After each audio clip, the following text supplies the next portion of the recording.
Welcome back to Color Class. I'm Sarah. I'm Lucinda. And today we're talking your best green. We got the holidays coming up and we have a very green holiday. So we figured we're going to help you out if you want to do a little shopping. We're going to have some links available to some items. Nobody wants to be pinched. That is true. That hurts. It does. So we're going to get you in your best green. We're going to get you some links to clothing that is definitely within your palette to make it even better. And I was going to say makeup, but I don't know about makeup. If I find something interesting, like some green eyeliner or something, I'll probably share it. Very cool. I love St. Patrick's Day because, everybody's kind of goofy and they're drinking green beer and eating cabbage and corned beef or whatever. And does not sound like my holiday. Well, it should be your redhead. And for redheads on St. Patrick's Day, you rule. By the way, I'm a vegetarian, so no corned beef. I also don't drink, so no beer. Well, but we could make green water. That does not sound appetizing. It does not. All right, so getting back to greens, we're kind of going to go through the palette to give you an idea. And then I'm thinking we talk the 6 dominant characteristics as we go. We should. We always love to say shop within the 6 dominant characteristics, which is light to deep, warm to cool, soft to clear. Now for us, we know we're soft, so we're going to be shopping soft greens. And what's nice about greens is there's a wide range of greens, but it can be universal in a way. So it's nice because if I were to come across a soft green, usually both of us can wear it pretty easily. Well, green is made from blue and yellow. Mm-hmm. And blue is a very cool color. Yellow tends to be warm. Mm-hmm. So green is somewhat neutral. Yes. Until you start giving it a treatment to really enhance those dominant characteristics. And then you start to see a better view of what those 16 characteristics can do for you in terms of your color. Mm-hmm. Like in the upper left-hand corner, we have summer shades, all of which I absolutely adore. And I would wear all of these. But the shade for me is soft summer because it's a little played down. It's a little more muted, like me. Mm-hmm. I'm a little more muted.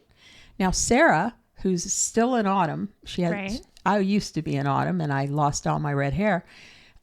She would be dressing in the bottom quadrant with the soft summer. Or I'm sorry, the soft autumn. Yes. Excuse me.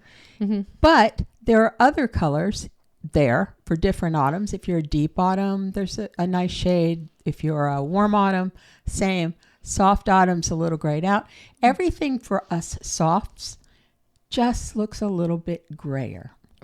Right? And I want to say, this is a very dramatic chart. These colors, we have dramatized it. So you can really understand. Stretch them. Yes. So summer can look a little blue, so does winter. We really wanted to showcase how it pulls together in this wheel to really make it dramatic so you can see, a soft autumn versus a soft summer. So soft summer, cooler. Soft autumn, warmer. A soft winter is going to be cooler but deeper still. And a soft spring is going to go back to warm, but it's still all over soft and light. Yes. And it's funny because if you kind of look at them and blur your eyes a little bit, we always tell people to shop your dominant characteristic because if you're trying to match a single color, like if you have a chip, if you bought a color wheel or if you bought a color wallet or however you have them, and you're trying to match the single green you have in your color wallet,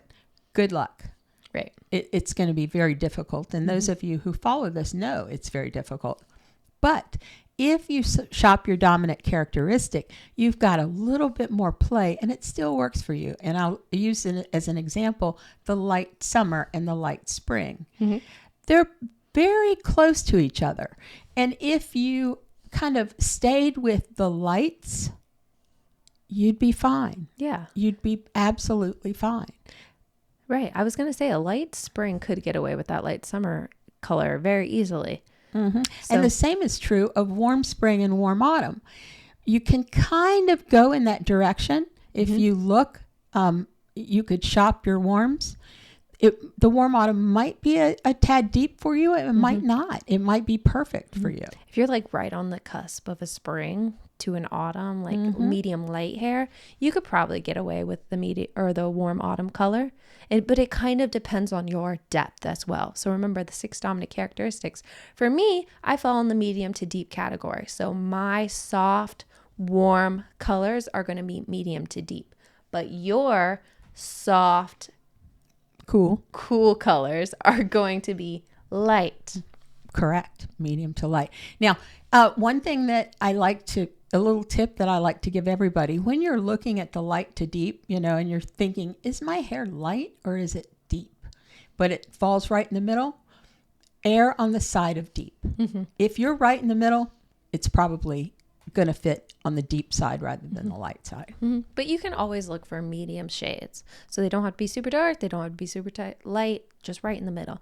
And that's really what we want to emphasize here is shopping your dominant characteristics.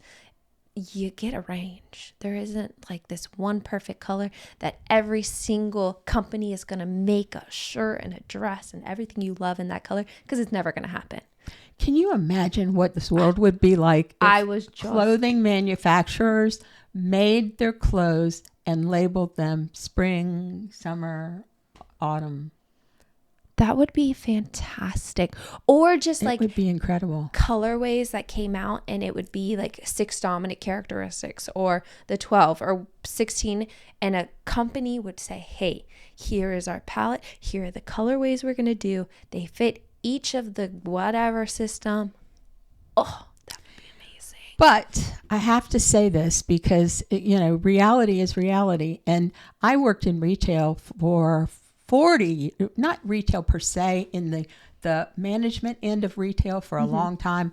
And 30 years in color and then another 10 designing stores for different companies where I had to work with the manufacturers.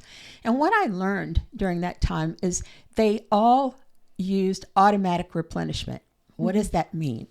It means that if they had 4 shades of lipstick, for example, and one worked really well for a redhead, one worked really well for a person with black hair, one worked great for somebody with blonde hair, the rarity of the redheads dictated that they would discontinue those shades before they really had a chance for everybody to get out there and enjoy them.